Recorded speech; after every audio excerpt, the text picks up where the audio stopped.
ایک استاد کا سبق آموز واقعہ۔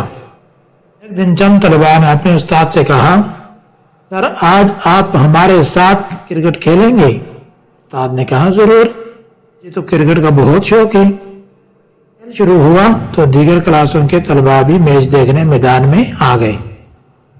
سب کی توجہ استاد پر تھی۔ 5 گیندوں پر استاد محترم نے صرف 2 رن بنائے اور 6ٹھی گیند پر کلین بول ہو گئے۔ طلباء نے شور مچا کر بھرپور خوشی کا اظہار کیا۔ دوسرے دن کلاس میں استاد نے پوچھا، کون کون چاہتا تھا کہ میں اس کی گیند پر آؤٹ ہو جاؤں؟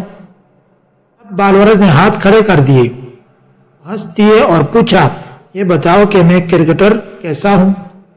سب نے یک زباں ہو کر کہا، بہت بری۔ چاچا میں استاد کیسا ہوں؟ جواب ملا، بہت اچھے۔ استاد نے ہنستے ہوئے کہا، صرف آپ نہیں، دنیا بھر میں ملے ہوئے میرے ہزارہ طلباء جن میں کئی میرے نظریاتی مخالف ہیں، سب کہتے ہیں کہ میں اچھا استاد ہوں۔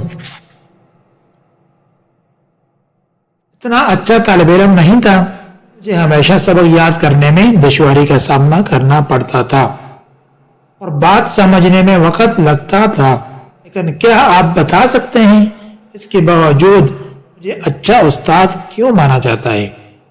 آپ بتائیں، ہمیں نہیں معلوم، طلباء نے جواباً کہا۔ استاد نے کہا، اپنا ایک واقعہ سناتا ہوں۔ مجھے اچھی طرح یاد ہے، ایک دن میں اپنے ٹیچر کے گھر دعوت کی تیاری میں ان کی مدد کر رہا تھا۔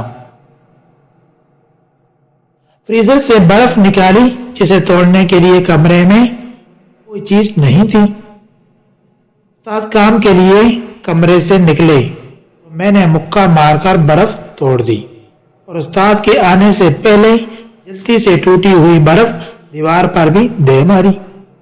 استاد کمرے میں آئے تو دیکھا کہ میں نے برف دیوار پر مار کر توڑی ہے۔ انہوں نے مجھے ڈانٹا اور کہا، میں عقل کب آئے گی؟ کیوں برف توڑی جاتی ہے؟ میں نے ان کی ڈانٹ خاموشی سے سنی۔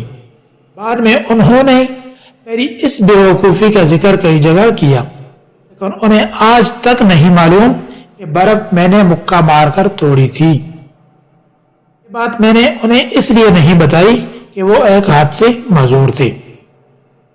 ان کی غیر موجودگی میں نے جوانی کے جوش میں مکہ مار کر برف توڑ دی، لیکن جب ان کی معذوری کا خیال آیا تو سوچا کہ کہیں میرے طاقت کے مظاہرے سے انہیں احساس کمتری نہ ہو، اس لیے میں نے برف دیوار پر مارنے کی احمقانہ حرکت کی اور کئی سال تک ان کی ڈانٹ سنتا رہا۔ ایک آپ لوگ ہیں، ایک دوسرے کو چیخ چیخ کر ہدایات دے رہے تھے کہ سر کو آؤٹ کرو۔ یاد رکھو، جیتنا سب کچھ نہیں ہوتا، کبھی کبھی ہارنے سے بھی زندگی میں جیت کے راستے کھلتے ہیں۔ آپ طاقت میں اپنے اساتذہ اور والدین سے بے شک آگے بڑھ جائیں، لیکن زندگی میں کبھی اپنے اساتذہ اور والدین سے جیتنے کی کوشش نہ کرنا۔ ایسا کر کے آپ کبھی نہیں ہاریں گے۔ اللہ پاک آپ کو ہر میدان میں سرخرو کرے گا۔